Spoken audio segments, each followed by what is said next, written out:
अस्सलाम वालेकुम, कैसे हैं आप सब। उम्मीद है आप सब खैरियत से होंगे। आज मैं बनाने वाली हूँ मीठी टिक्कियाँ। जिसके लिए चाहिए मुझे मैदा 1 कप, या मैंने लिया हाफ कप चीनी, या तो आप बाज़ार से भी पिसी हुई मिल जाती है, नहीं तो आप घर में भी इसे ग्राइंड कर सकती हैं अच्छे से।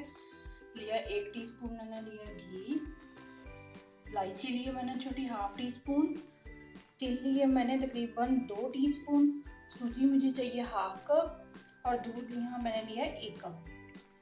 अब हम एक बड़ा बॉल ले लेते हैं, उसमें डाल लेते हैं हम मैदा, फिर उसमें शामिल कर लेते हैं सूजी, फिर सफ़ेद तिल,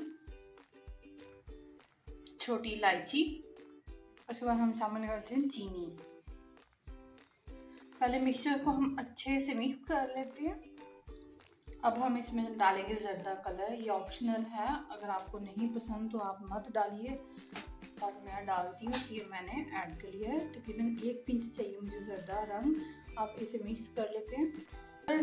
कलर तकरीबन मैं इसलिए डालती हूँ अगर टिक्कियों में कलर बहुत प्यारा सा आए। और अब हम इसमें शामिल कर लेते हैं घी।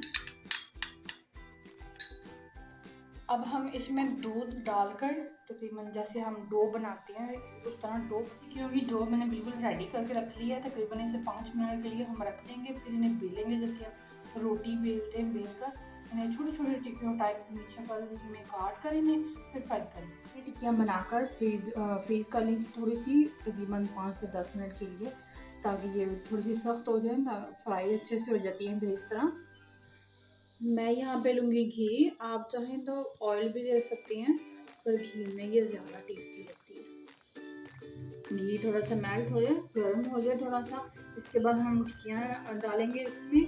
और फ्लेम जो बिल्कुल लो रखनी है, क्योंकि ज़्यादा रखने से वो अंदर तक नहीं पकेंगी, सिर्फ ऊपर से जल जाएंगी। लो फ्लेम रखने से ऐसा होता है कि बिल्कुल आहिस्ता आहिस्ता पकती रहती हैं और अंदर से भी पक जाती हैं, बाहर से बहुत अच्छा कलर आता है इनका। अब हम अपनी टिक्कियाँ फ्राई करते हैं। अब इन्हें लो फ्लेम पर पकाते रहेंगे जब तक इनका कलर थोड़ा सा सुनहरा नहीं हो जाता और ये अंदर तक पक नहीं जाती। आप इन्हें पकाकर तकरीबन किसी एयर टाइट जार में रख सकती हैं, 10 से 15 दिन के लिए स्टोर कर सकती हैं इसे। ये आप सुबह की चाय के साथ या शाम में चाय के साथ ले सकते, बहुत क्रिस्पी सी और मज़ेदार सी बनती हैं। एक साइड हल्की सी हो गई है, थोड़ी पक गई है, अब हमने साइड इनकी चेंज कर दी है। तकरीबन उधर से भी थोड़ा सा बन जाए पक जाए, फिर हम दोबारा इसकी साइड बदलें। जैसा कि आप देख रहे हैं हमारी मीठी टिक्कियाँ बिल्कुल रेडी हैं। आई होप कि आपको पसंद आई होंगी।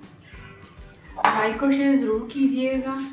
अगर आप हमारे चैनल पर नए हैं तो सब्सक्राइब लाजमी कीजिएगा, बेल आइकन को दबाना मत भूलिएगा। अल्लाह हाफिज़।